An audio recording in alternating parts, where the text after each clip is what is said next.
Sudah lama saya tidak berkunjung ke teman-teman pembudidaya ikan lele, dan pada hari ini saya akan berkunjung ke salah satu pembudidaya ikan lele yang ada di Desa Sonoageng, Kecamatan Prambon, Kabupaten Nganjuk.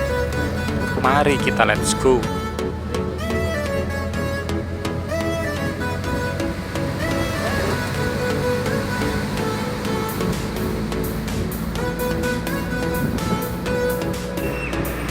Sebelum melanjutkan perjalanan, kita mampir ke warung ini dulu teman-teman. Ini kita sarapan dulu dengan menu spesial nasi tumpang.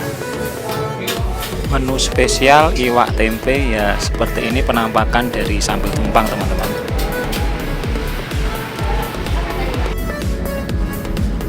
Setelah perut kenyang dan kekuatan kembali ke 55, saatnya kita melanjutkan perjalanan dan sebentar lagi akan sampai di tujuan.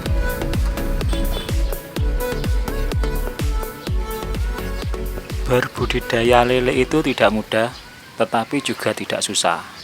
Selain modal, sarana, dan prasarana, ada beberapa hal penting yang harus dimiliki oleh para pembudidaya ikan lele, yang antara lain adalah ketelatenan, keuletan, dan mental baja. Pembudidaya atau petani lele kita kali ini bernama Mas Andi, yang memiliki 11 kolam dengan populasi apabila terisi penuh itu sejumlah 130.000 ekor. Dengan jumlah kolam dan ikan sebanyak itu, maka Mas Andi ini bisa perputaran panennya 1 bulan 2 kali panen. Dan keperluan pakannya dalam 2 minggu biasanya menghabiskan 30-40 sak pakan pabrikan. Di tengah melambungnya harga pakan, Mas Andi ini tetap bertahan menggunakan pakan pabrikan karena menurutnya lebih simpel dan lebih praktis.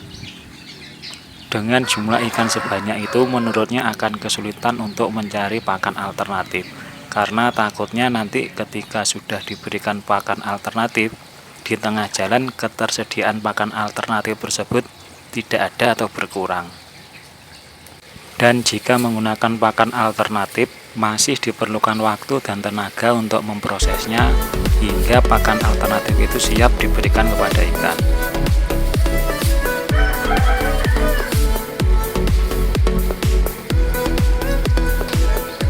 Selain itu, saat ini sudah banyak pengepul atau tengkulak yang menanyakan ikan lele ini diberi pakan pabrikan atau pakan alternatif, karena itu akan berpengaruh terhadap harga beli tengkulak kepada petani.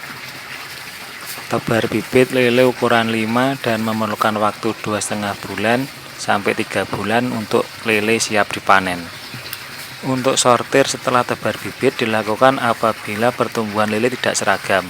Apabila pertumbuhan lele atau ukuran lele sudah seragam, maka tidak dilakukan sortir sampai menjelang masa panen.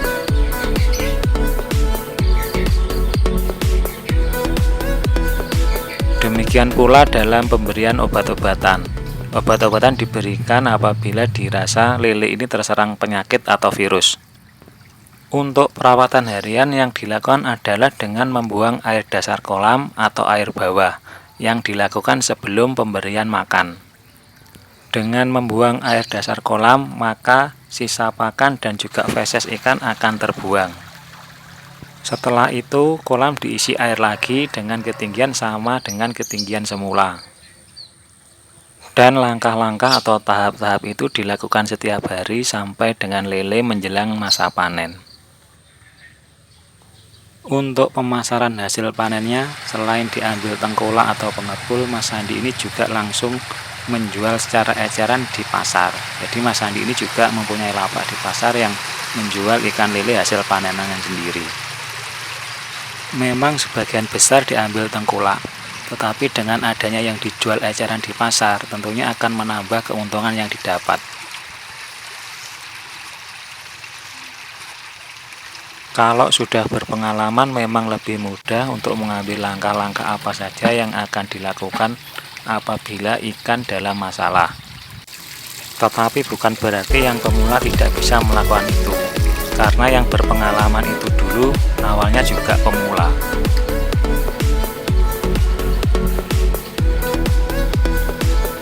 Jadi untuk teman-teman pemula akan lebih baik jika teman-teman terus belajar dan terus menambah referensi dalam budidaya lele.